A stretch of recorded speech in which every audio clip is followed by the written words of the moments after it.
They got snow. Ha ha. Arjuna. Arjuna, he's from Tampa. And Uday, whom we haven't seen yet, he's in the GTA. We hope you can come and see us one day, Uday. And he's unmuted. He wants to say something. Yes, Maharaj. Hare Krishna. Uday, we're dying to see you and to meet with you. So No, dying. I will definitely come and meet you. Oh, good. And we got some. Oh, Nash. Oh, Matt. Is that you? Yeah, this is me. This is me. Oh, wow, Matt. Matt is somebody from Hamilton. He's part of our Kirtan group there.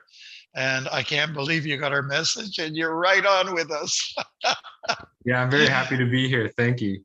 Oh, thank you. If you're up to it, please let us see your glowing face. Anybody who is who's not being seen, not manifest yet, which is called avyakta. Can you vyakta yourself? Yeah. Okay. Haribol, how are you doing? And that's your daughter. Another daughter? Nash? Yes, this is the Matt? third. This is the Okay. third. Yeah. Haribol, how are you? Say hi.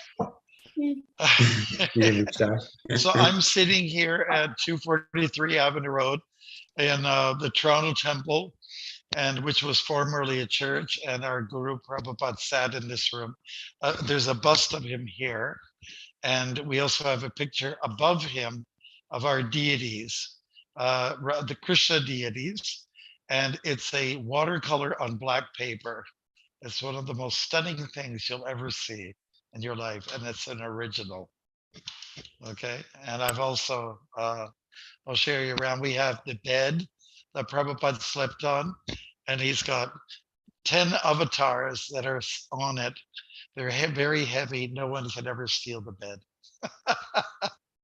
Especially the Buddha one. He's super solid brass. Yeah. Okay. So what we're going to do, for those of you, I'm sure some other people will tag on. We're going to go to the Bhagavad-Gita. I don't know if you have one, Matt, but if you don't, that's fine. As you like. The screen will be shared, but it's nice to have it in your hand. All right. And I think what we'll do is we'll just get started. I also have in the room here. Oh, they asked me to. Okay. You can't hear me? Oh, okay. I might have to take this off, Ananta Shesh. Be good enough? He cannot hear. You cannot hear me? We can hear you. Yeah, we can hear you. Okay. That's okay. Okay, that's okay. I have with me two other devotees, and that's Annapurna. She looks like, so she's silhouetted, and Mahadev. Hare Krishna. Okay. Mahadev is the one that's raising his hands right now. And Annapurna is the one that's raising her hands. They're only half masked. Okay. Everybody hear us okay? It doesn't look like it.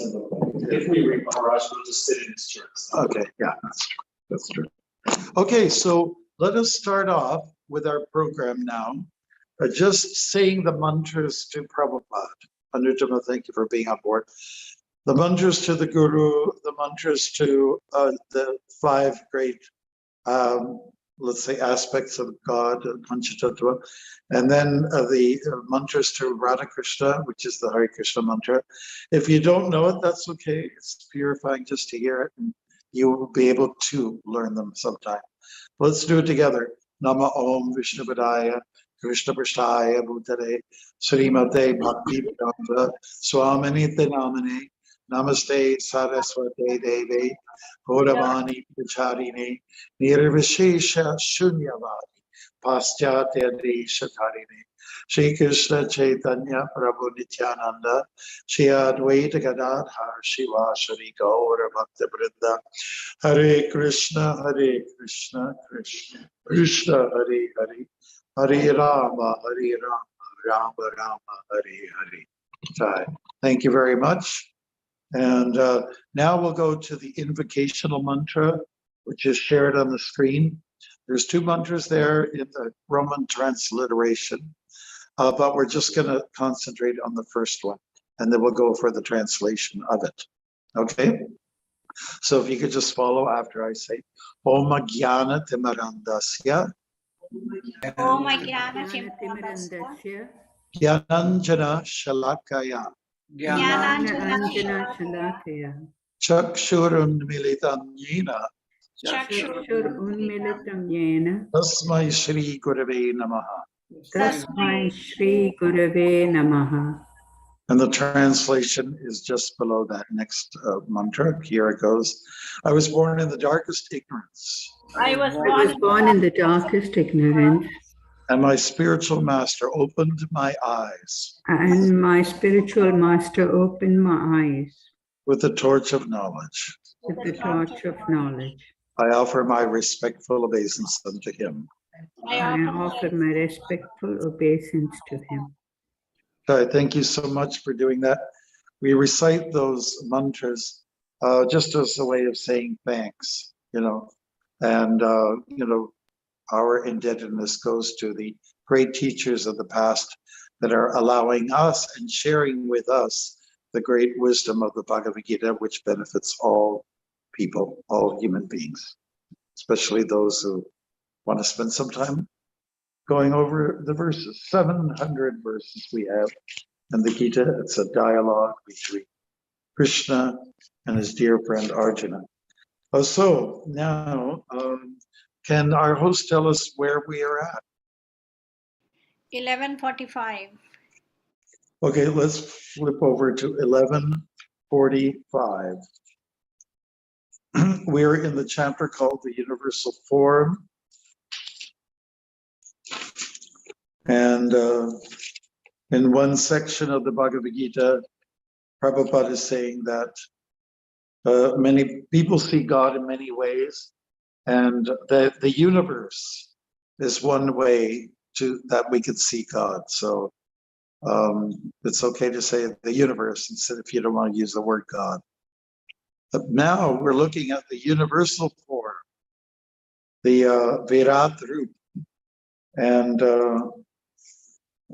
and we've gone through it, and we just recently went through the situation where Arjuna was offering his apologies to Krishna.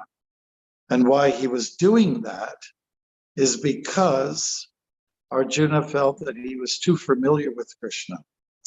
As young boys and men, as they grew up together, they had pastimes together, and they were like buddies, chums. And now, after all that Krishna is saying to Arjuna from the perspective of a wise person, and also Krishna revealing this universal form in the sky, Arjuna had a great revelation and epiphany. He said, I understand it. I get it now. You're not an ordinary person. You are God. Okay, so 45. I'll begin with that one. I'll just read the English here, the translation, and we'll have someone else go for the purport. Okay. After seeing this universal form, which I have never seen before, I am gladdened, but at the same time, my mind is disturbed with fear. Therefore, please bestow your grace upon me and reveal again your form as the personality of Godhead, O Lord of Lords, O abode of the universe. Okay, great. So just to give that little background, a little extension on the background, is that Krishna was revealing this, incredible, massive, and majestic imagery, and to reveal, to convince people of the world that this is a display of God. Now, as it first showed up, demonstrated itself, the universal form looked kind of sweet and innocent. It did invoke reverence, great reverence. But then, as the display continued on with new imagery coming forth, there was it invoked fear, and there was a horrific aspect that was manifest, one that definitely stirred up in the mind of Arjuna in a kind of unfavorable way. It was very uneasy, just like we're hearing about what's happening with Ukraine, 20 cities being bombed, attacked, and I heard from someone the largest military gathering since World War II. I mean, it's quite scary if you're in the middle of that. It's just, so people are living in fear over there, and a lot of people are upset in many places in the world, no doubt. So the request that Arjuna is putting forward is that, can you tone it down a little bit? Get it to a level where it's a comfortable for me to look at.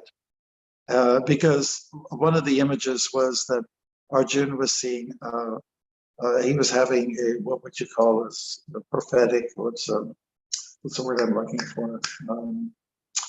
He was, what's the word? I don't want to leave it. I don't want to say I'll find it later on. I want to know it now. But it's not coming. Anyways, the future was revealed, and there was a crushing of men on both sides, on the side of the Pandavas and the side of the Kauravas.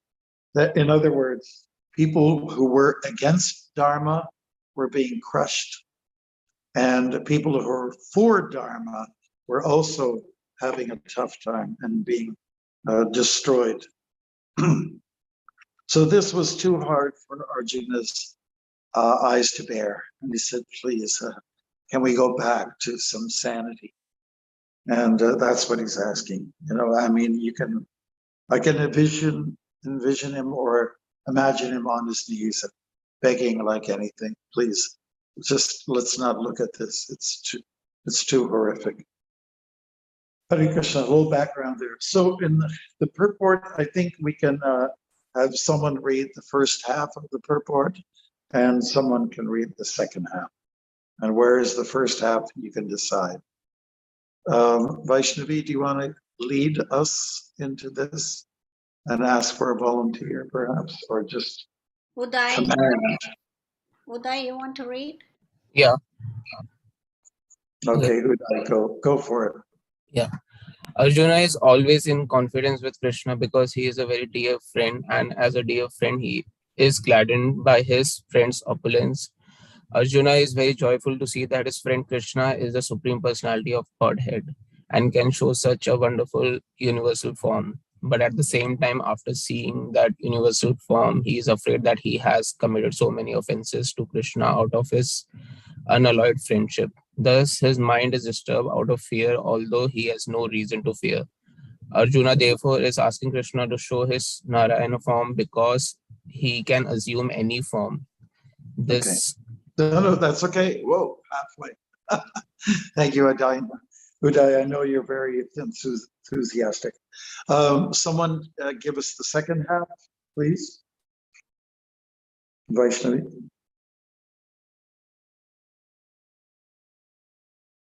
Vaishnavi, can you ask?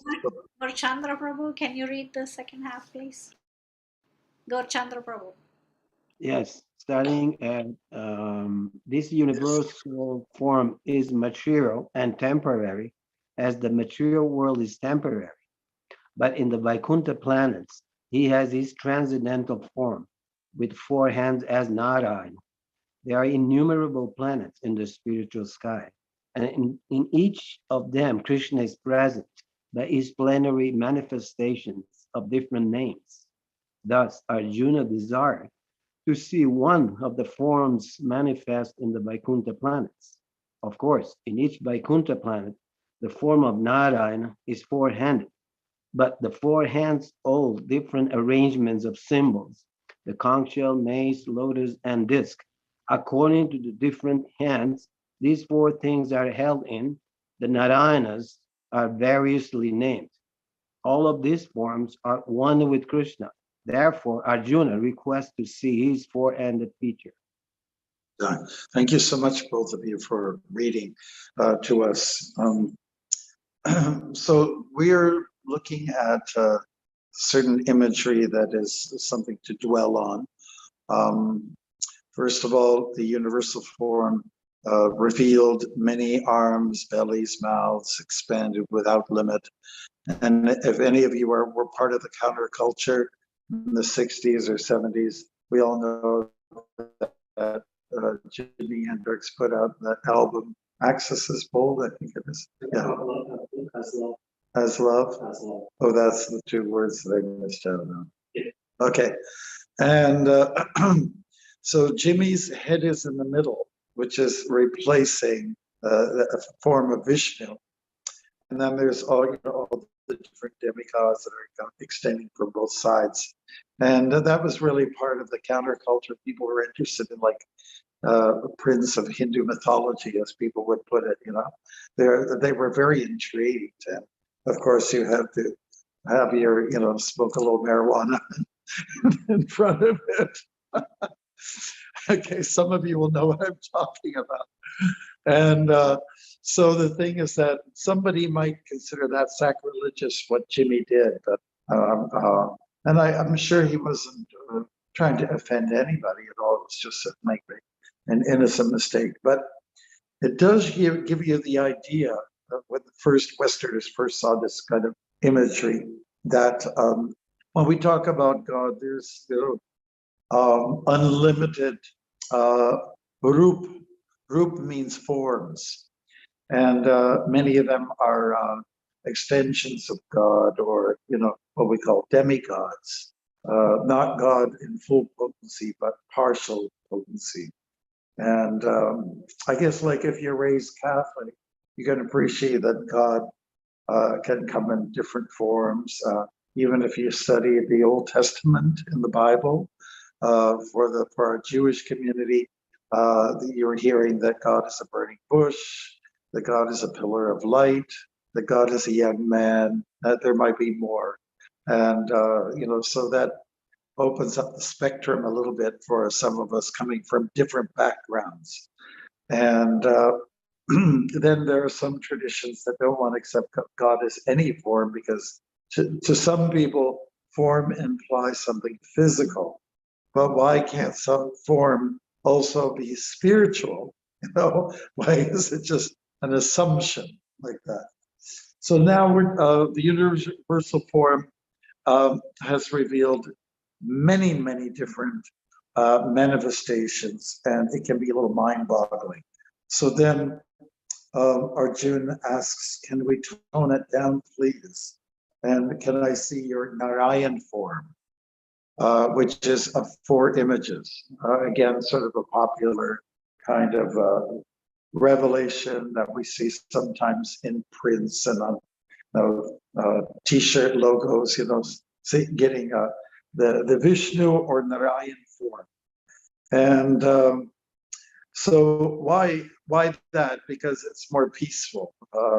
It's not, doesn't connote something violent. And so Arjuna was saying, please, can I have something that's a little easier to look at? And so the Lord revealed this 4-armed form. So I have a brother who lives in Vancouver Island, and he lives about a block away from the only Hindu temple that's there.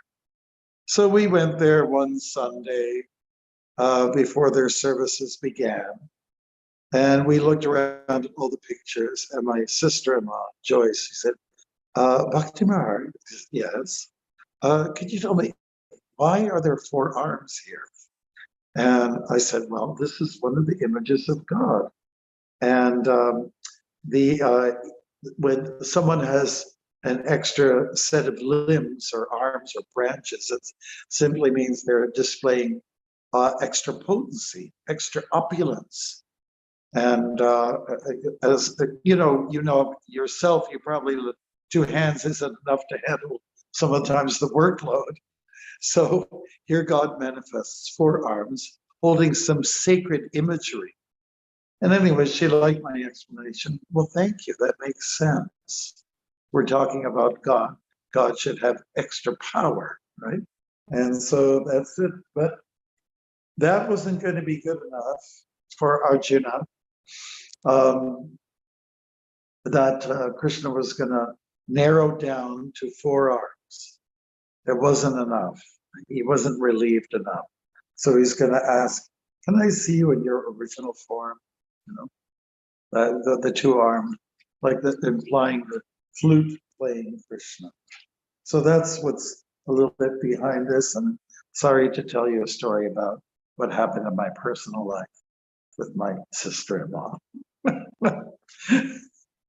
Okay. So any questions or thoughts you may have? Anybody at all? Don't hold back, just anything. I know that Ananda Vrindavan, how are you? You're a Filipino, right? So you're a Catholic by birth, right? Yes, yes, Maharaj. And so am I, and I think there's some other people there. If you're Italian, you probably are. And if you're Irish, you probably are too. So images is not something that's alien or foreign to us. But what we have to appreciate that if we just hold it to one form, then it's kind of like limiting God. God can have unlimited manifestations, you know? And that's what chapter 11 is all about. Because all the other chapters reveal one image of God, and that is in the form of Krishna or Govinda. The different names are there. But chapter 11 goes beyond, some expectations, really. And so Arjuna was a happy recipient of seeing these forms. Happy in the sense that it said, just go back to the verse, I am gladdened. I have never seen these before. However, simultaneously, my mind is disturbed. There's a lot of fear in me. Like, fear is a big topic these days. I remember when 9/11 happened and the Twin Towers came down, someone called me on the phone and said, people are, one of our ladies in the community, people are jumping out of the windows in New York. So what are you talking about, And it was fear. There was fear when those of us who were around when JFK was shot. And I still remember probably the room that I was in when that happened, because it leaves such a strong impression that John F. Kennedy was shot and everybody loved him. He was like a fantastic leader in the minds of most people. And you don't forget it. It's just, and I remember when it was announced to us by our teacher, Mr. Dulon, I still remember his name and what he looks like and everything, because it just left such an impact. He went out of the room, someone knocked on the door, he left the room, which a teacher never does, and then came back in the midst of our homework, whatever we were doing, said, President Kennedy has been shot. And it just, like everyone breathed at the same time, so, like this. And it was kind of like an innocent time. It was nothing anybody ever heard of since the war. We're talking about maybe 20 years after the war, after the Second World War. 63, 60, I think it was, yeah. So it was really a shock to our system. 9/11 came after that, and it just leaves an impression and instilled in everyone fear. So I remember the first walk I did in '96 across Canada. Everything was nice, fairly okay. And then 2003, I walked again, and a news reporter came to me from the Halifax, whatever the name of the paper is there. So what's the difference between this walk, the first walk you did, and now this second walk? And I said, well, the world has changed somewhat. Says, what are you talking about? Said, well, 9/11, Twin Towers. And, somebody from Halifax doesn't feel the weight, But, people were, there were security businesses, their revenue jumped up, and people became more conscious of the fact that we live in a world of fear now. With COVID, it's been stepped up even more. So fear is a big factor in this world. Fear is a big one. And since it is there, you don't really have so many options, how to deal with it, other than kind of like taking shelter, getting more spiritual. That's the only way to confront the problem, And one nice thing, I know those of you who were with us from the very beginning, in chapter 2 of the Gita, Krishna is saying, and a little advancement, like a little bit of service to mankind, humankind, or to God, protects you from the greatest type of fear, bhaya. So if that holds true for a little bit of what we call devotional service, what to speak of doing a lot of it, then it might be a good idea for us to engage in service. I mean, I must say, Mahatma Gandhi's not, I'm not 100% fan of his, but he did say that the meaning of life is service. That he did say. The purpose of human life is service to others. And it's kind of like in the intrinsic quality of the soul is service to others. So as a service, Krishna revealed the universal form. Okay, Arjuna had seen too much, and he's asking, as a service, could we mellow out a little bit? Can it just be, I can't fathom this anymore, this horrific aspect of yours. So that's something right there. I'm sorry if I went off on a tangent. It's like the universal form. It's tangents everywhere. Does anybody have any other thoughts, comments? I have a question. Yeah, Anantashesh, go ahead. Since everything what Krishna is spiritual, why does Prabhupada write that the universal form is material? Well, because he's telling the truth. And the truth is that the Virat Rup, or the universal form, even though it's an expansion of the Lord, it's manifest temporarily. It appears and it disappears. And, we can extend the idea that everything is spiritual. That's something Prabhupada said. In a higher sense, everything is spiritual, because everything we see in this world, whether it's the condo buildings, if you look outside your window, or the trees or the squirrels scurrying about, everything is an emanation of the Supreme Person, God. So therefore, it's because it's an issue, or it's a manifestation of the Lord, therefore it's spiritual, because he is spiritual. He is the source, and what we're looking at mostly with our physical eyes is the force. But so we can appreciate that, just like people say, may the force be with you. Are they meaning something spiritual? If not, then I think that's what they should be meaning. Okay. So that's the universal form does not have the status of being like one of the eternal manifestations of God. It does have a status. It is real, and it manifests from time to time.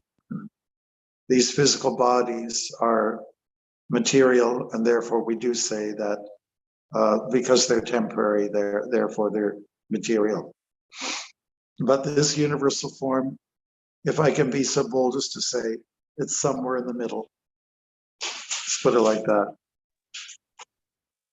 Maharaj? Okay. Maharaj, Yes. Ananda Vrindavan. from Chicago. Hare Krishna. Hare Krishna. Please. Since what's going on in this world right now of the pandemic, it's a war between demon and we are considered, it's supposed to be demon and demigod, but now it's in this material world. So it's the demoniac, government versus devotees, us devotees. So we should be, isn't it? We're supposed to be more stronger in our preaching, and it's easier to help a lot of soul out there to have some realization about in this material world what is going on. Is it good preaching for all of us as a devotee? Well, just to, if we want to say that, there's a good side and a bad side to it, I think there's evil on many levels. And if you're talking about an opportunity to talk, to share the wisdom of the Gita, yes, it's a great time because people live in fear. Some people who are a little introspective, they want to know how to deal with this fear, and our answer is in simple terms: get spiritual. Get spiritual, man. Get your act together, because you are spiritual, because we are not these bodies. We are the spirit within the body. We're the soul within the body. And yet most people have come to the conclusion that the body is the self, but there couldn't be anything further from the truth. So it is a golden opportunity for us to let people know that about this basic truth, that I'm not this body, I'm a spiritual being, and therefore I should be doing spiritual things. Yes, I think a lot of people can appreciate those profound messages. Yeah, so what's going on in the world? It's evil, yes, and let's fight evil with truth, and just get our identity correct. Who am I really? It's quite relieving for a lot of people. Hey, I wondered what I'm supposed to be doing. So number one, this is what happened to me in Ohio one day, one nice sunny day. A guy in a pickup pulled over. It was a fancy one, and he had his corporate suit on and everything. He pulls over and said, "Oh, you're a monk, so can you give me some words of wisdom?" I got the impression that he was like a super biz corporate guy, and he just give it to me like bullet points. I'm going. And so I said, okay, there's two things I would like to share with you, my dear sir. And number one, let's see, we are not these bodies. We are spirits within the body. And just like you're in your vehicle, but you're not the vehicle, you're the driver of the vehicle. So I am the driver of my vehicle, this body. That was one thing. Second thing I mentioned, and since we're not these bodies, once we gain our identity, then I will engage in service to humanity, because that's spiritual service. I'll do give some spiritual output. So he appreciated that. He said, "That's great. That's fantastic." We shook hands. Of course, it was not during the COVID time, so we could shake hands in those days. And he went on his way, and he got what he wanted, and I got what I wanted, which was to share. And that's why I was out there. I walk in my robes every day. I'm out there just to let people know that I'm available. If you want to talk spiritual, you want to have a chat to do with the Sat and Chit chat, I'm there for you. So that's what the clothes do. They sort of draw people in, and yeah. So be it. When the Queen Kunti, the mother of Arjuna, who we're talking about here, one of the most famous verses that I know, coming from Vaishnava, she said it once. She spoke eloquently, as she said to Krishna, her nephew. There's this physical tie. She said, "My Lord, I don't mind if there are some calamities in our life. Me and my family have been hit many times by calamities. How we respond is like this. We take shelter of you. We get spiritual. And we know that when you get spiritual and when you get very firm with your spirituality, then our fear is relieved. And there's also the hope and promise that we will not have to take birth in this world again. So that is very profound.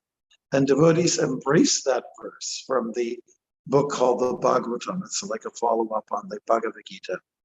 And it's a favorite for many of us.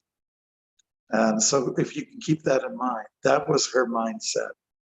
That there's trouble in the world, get spiritual, get relieved, problems more or less solved. All right. Another one, Maharaj. Do Another you one? think, yes, Okay. if you don't mind. Is that allowed? Okay. Okay, as long as I think everyone's benefiting, go ahead. In this lifetime, are we gonna see the golden avatar? Golden avatar referring to Chaitanya. Yeah. I mean, the world will change after all these calamities right now. After that is, Well, there's one place that I go to in my travels, and it's a place called Winnipeg. It's just a little north of you folks in Chicago. And on the legislative buildings, they have this golden boy. I don't know, he's holding it like almost like a torch. I can't remember it. This looks fantastic from far away. I wish we had one here. And so whenever I see that, I think, oh, golden boy. Were we talking about Chaitanya? That's our idea of golden boy.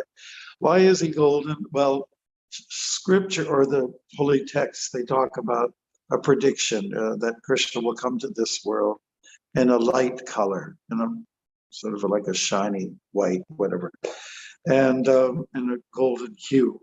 And so that's what we're talking about. And that is Chaitanya. He is the father of the holy name. He's the one that brought Kirtan. Matt, you've been introduced to Kirtan now, right? And Kirtan is something that we all very much enjoy, and it was started by Chaitanya. So that was 5 centuries ago. He dissolved from this world, and but what he has left us is his very self, in the form of the mantra, the Hare Krishna, etc., etc. So he's there, and all the potencies of God are in that sound vibration. So that's what he's delivered to us, and you don't have to worry about waiting when he comes to your house. He's already there.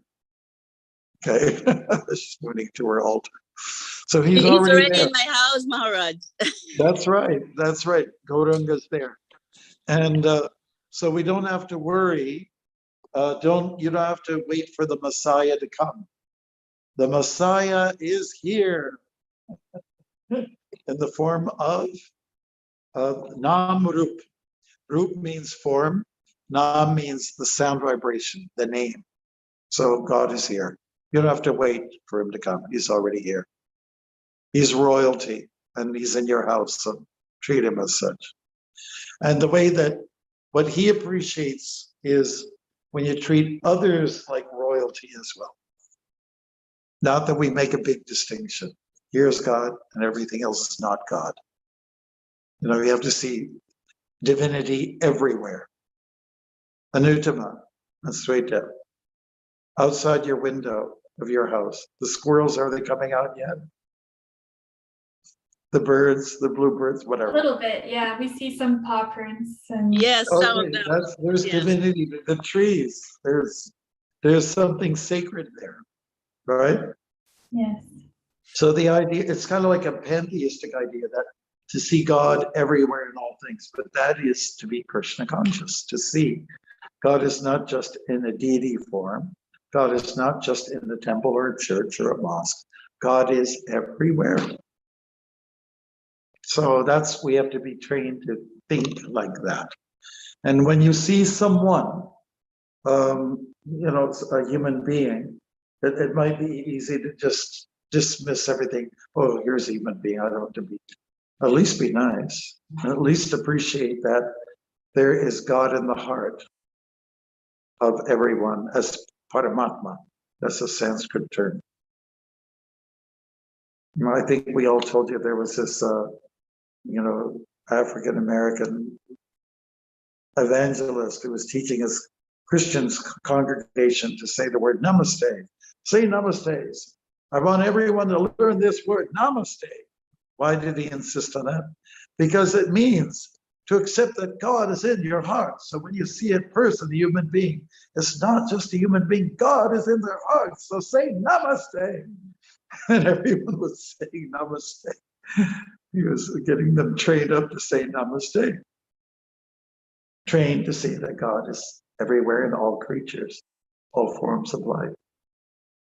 That's the philosophy. That is the culture of the Bhagavad-Gita. To identify God everywhere, and also to identify that God is in some places maybe more than others. God being sort of like crystallized in the form of the deity. In this day and age, we value kirtan. The chanting is what does it. God in the form of sound. Hallowed be thy name, thy kingdom come. I used to hear that phrase, the Lord's Prayer, our Father. I said, what does it mean, hallowed? So something like Halloween? What are they talking about? Is something scary?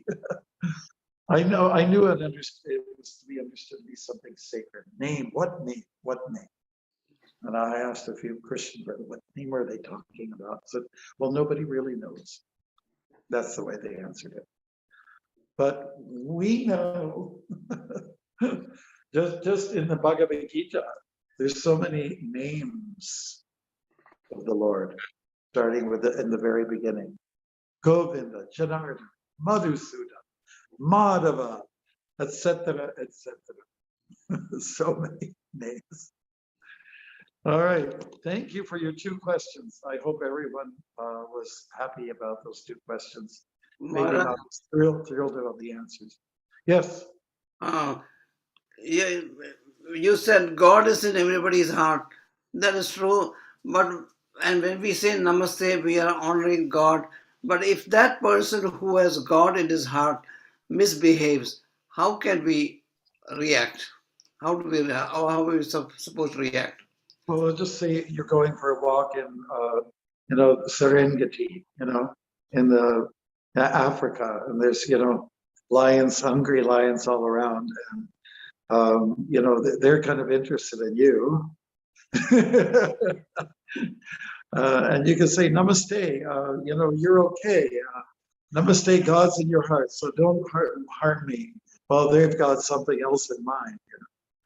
So God can be presented as something horrific, as we're seeing in this particular chapter, or something quite sweet. So whether it's painful to address or pleasurable, nevertheless, there's a spiritual power there.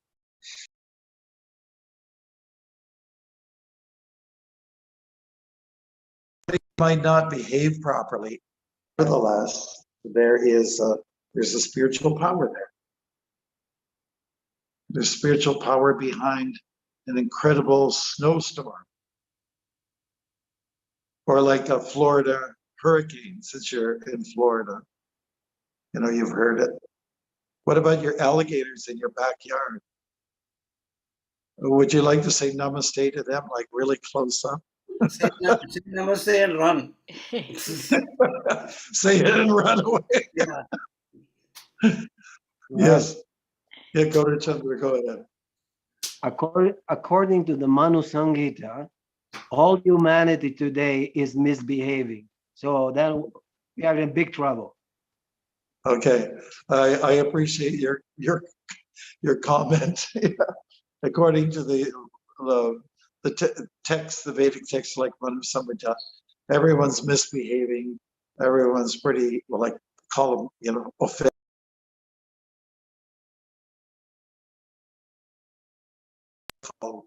People are always trying to call giving a class. Yeah, so we've got something to worry about. And so how does that register with us? Well, perhaps we could say that since everything is pretty horrific and like a horror show, at least appreciate that cause behind the horror. You know, when you see a horror movie, what does it do to you? You know, it does something to you, right? It affects your emotions, you know, hair standing on end, shivers, whatever, shaking, this and that. And, you know, as soon as somebody opens the door, it creaks a little bit, you know, you respond and react. So there's power behind these sounds and images, and they can be, the world is a spooky place, no doubt, but it affects us because there's spiritual power behind everything. We give credit to the spiritual power, to the source. And there's force because there is the source. Hare Krishna. Any other comments, questions? We got just a few minutes left.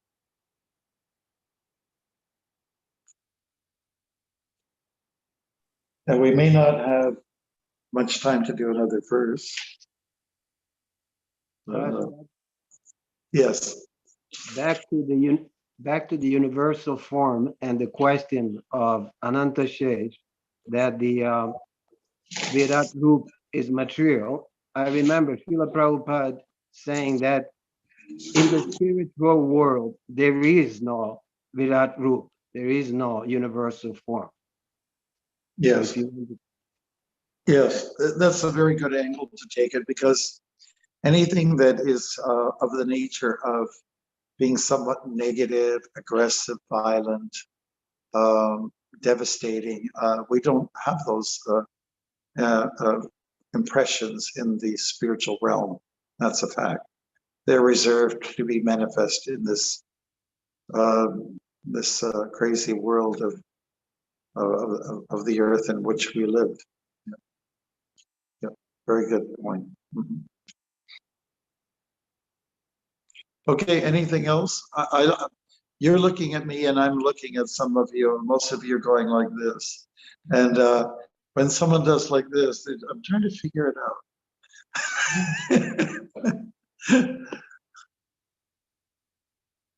Anything else that comes to your minds? Okay, then. yes, Maharaj.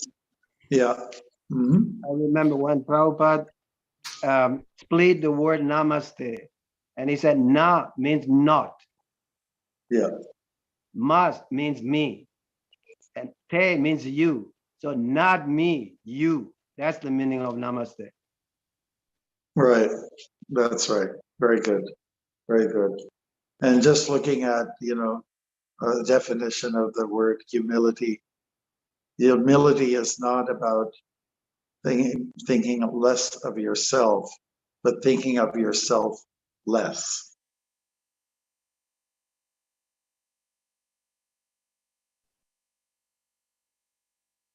Hare Krishna, Okay. Maharaj. Yeah. Do Go you by ahead. any chance have one of those wonderful poems you always do? I can try to reach out to one, since we just have a little time. I just finished writing my Vyasa Puja to Prabhupada. Okay, I can reach out for one of them. Since it's going to be, let's see, just want to see what I can do for you.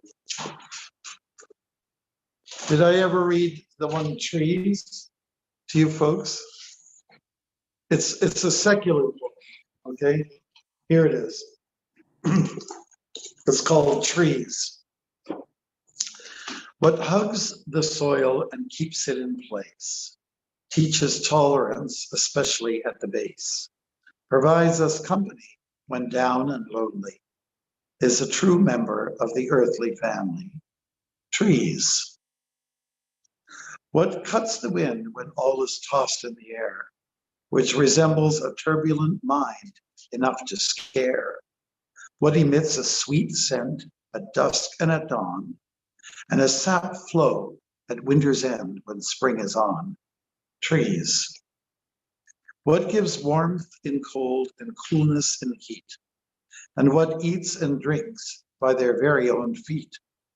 Gives shelter with shade at a blazing sun's prime. What will never let you down in the very worst time? Trees. What stretches up to touch a gorgeous sky? And what is home for species that fly? What provides restfulness and is a place of refuge for feathered and furry friends during a deluge? Trees. What dances and breezes in awesome rhythm, makes music of creeks, moans, and pizzerism? What can cause a surge of adrenaline, conserve fire and hydrogen and oxygen? Trees.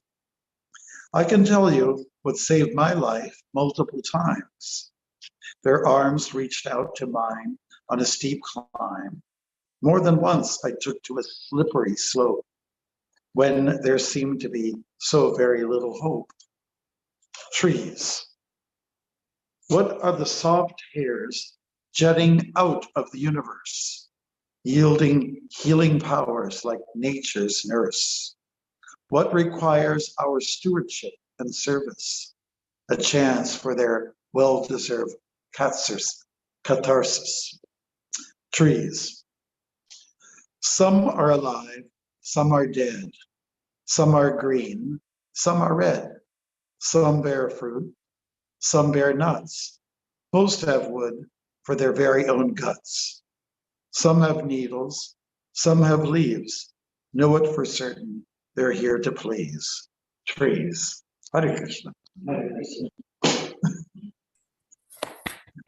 Maharaj, Yeah, what inspired you to write about trees?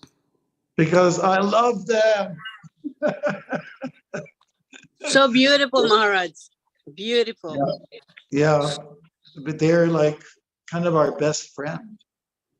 You know, we couldn't survive without them practically. Last year, in the witness as well. Yeah, trees are, that one devotee here, he made a remark, do we still love them when there's no leaves? Yes, we do, because they look great against the blue sky. And when they're covered in snow and ice, they're like magical. And also you can see all the condominiums. You can see all the bird nests, they're all revealed. So they're very interesting, yeah. Jai, so Matt, thank you for being on board with us. I hope it was fun for you in some way. Thanks for having me, and thank you for sending me the Zoom link. I'm glad I'm beginning to be a part of this now. It's very lovely. Well, Matt, if you like, you can certainly be on with us. It's every week at this time. If you're traveling around, just note there's the zones change, and if you're going to Halifax, then it's an hour ahead. And if you're going to a little beyond Thunder Bay, then it's an hour behind. But we do this every week. And then Friday, let's see, for Hamilton, it's every other Friday at 7:30, I think. Chris can tell you about that. Yeah, Chris gave me the info for that as well. So that's okay. great. Yeah, thank you. And thank you for the information on Crystal Beach. Did I say it right? Crystal Beach. Yeah, yes, that's right. Good, good. Yeah, you're part of the family. It's, we've got like all the windows. You see the buildings, all these windows, and you can feel like you're part of us. And we look forward to our next kirtan over in Hamilton. And well, there's no stopping us from doing this kirtan. Can't wait till the summer and spring and when we can be outdoors under the Trees. You just have to watch not to be under a nest. I've learned that you've had that. High Park, yeah. We've had some droppings fly our way a few times. All right, so thank you so much. Take care, everyone, and enjoy the rest of your day. And let's pray for these poor residents of the Ukraine. They don't deserve this kind of thing. So it's just an ugly display of selfishness, greed, anger, madness, illusion. That's behind all of this. CRAP. Hare Krishna. Maharaj, Hare Krishna, Maharaj. are you going to Utah for Sadhu Sangha? I'm going where? I'm asking if are you going in Utah for Sadhu Sangha? I don't know anything about it. Oh, okay. I'm not that excited about crossing the border just yet, to be honest with you. Okay. Okay. All right, Hare Krishna. Thank you, everyone. Hare Krishna, Maharaj.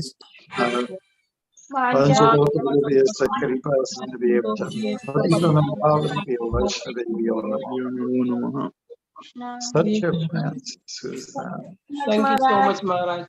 Hare Krishna. Hare Krishna, Hare Maharaj. Krishna, everybody. Hare Krishna, everyone. Thank you for the poem, Maharaj. Thank you, thank you.